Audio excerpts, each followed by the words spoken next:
Good afternoon. My name is Douglas McConatha. I'm a professor of sociology at Westchester University of Pennsylvania. And my name is Michael Lynch from Temple University in Philadelphia, Pennsylvania. The title of our presentation today is Class and Society in the Digital Age. Our presentation is based on two primary premises. First of all, that the digital age is significantly altering human relationships in many different ways. And secondly, that social science, particularly theory and methods, must begin to take into account these changes in order to improve its own ability to more fully understand and describe the human experience. Evidence supporting this observation can be identified in the ubiquity of digital communication in general, but more specifically with the rise of social networking sites, the increasing popularity of online dating, distance learning, the continued presence of online commerce, and of course the fledgling promise of artificial intelligence and decision-making algorithmic tools.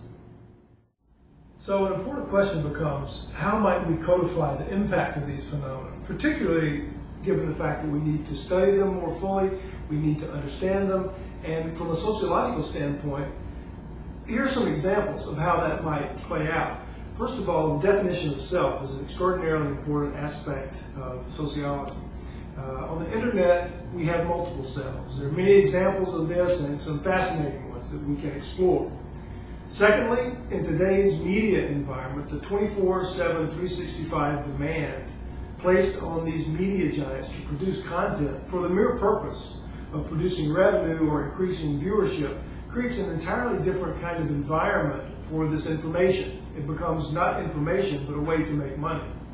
And finally, I think we have to investigate the societal stratification system that is definitely impacted by this kind of change in the environment. Class, among other things, is going to be reconfigured, it's going to be redefined, and these new relationships will be extraordinarily important as we move forward in our understanding of the digital world.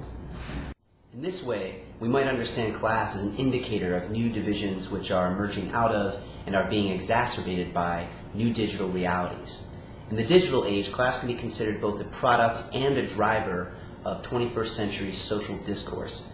Science and technology play an incredibly significant role in the development of constructs of self and class in this new era. These concepts demonstrate the potential to increase or decrease global class distinctions.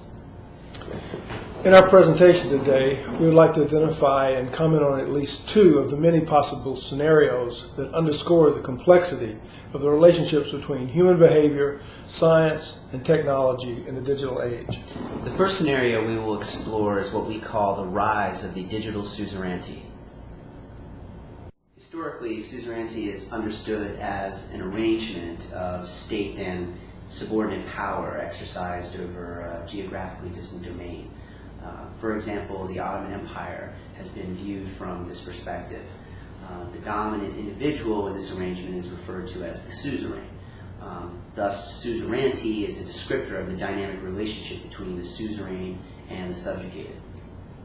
However, in post-industrial society, the notion of a digital suzerainty captures the hegemonic quality of powerful media corporations and their effect on various dimensions of individual social life. Where European states attempted to define the relations between the Qing dynasty and its outlying regions in terms of suzerainty, the same dynamic may now characterize an individual's relationship with their various operating systems or service providers. The new suzerains may be determined, if not destined, to rule the electronic waves that control the fate of people in the world's nation states, while at the same time disregarding conventional notions of territoriality and national sovereignty. These new digital realities reflect an increasing non-human or artificial component of class that individuals are experiencing perhaps unwittingly. No longer is it the tangible physical tools of industry that constitute the means of production. Now it's more the virtual digital realm of information exchange that is at the core of economic systems. Thus, the level of one's access in their own system is considered a strong indicator of status, where information is increasingly commodified, secured, and monitored for the purposes of maintaining hegemony of the digital suzerains. If this is but only one possible scenario, we must also consider the open source option. The relatively new concept of open source creates an environment, whether it be for computer programming, or sharing videos, or creating encyclopedias online, the opportunity for things like selective filtering and user-generated content to begin to answer some of the questions that we've raised here. It's important to recognize that once we begin to mobilize these vast resources of intellectual and economic and social capital via these open source methods, that we can change some of the stranglehold being felt from the larger entities that control these environments. So if we begin to see this slow pace of conventional software development disappearing and this open source software and content evolving, we can see how it will change the economic equation related to these kinds of things. People in the open source community have learned that rapid evolutionary process of open source produces oftentimes better software, better information than the traditional closed models. And where only a few programmers can see the source code of these proprietary entities, in the open source world, everybody sees it. So there are no hidden sort of bugs. There are no hidden sort of ways to capture data information. It becomes open for everybody. This notion of open source is a strategy for integrating an array of elements needed to promote a universal access to knowledge systems and information.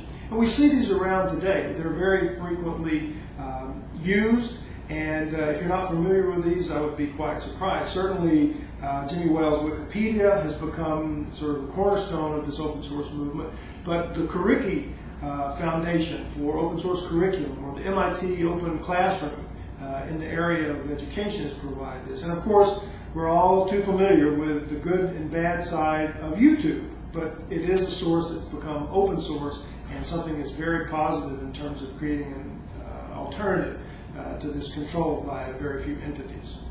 What we need to do is take a look then about how these things begin to merge and fit together and answer the questions that we have raised. In conclusion, we would like to offer a summative question, and that question is, how is human interaction going to be altered in the digital age?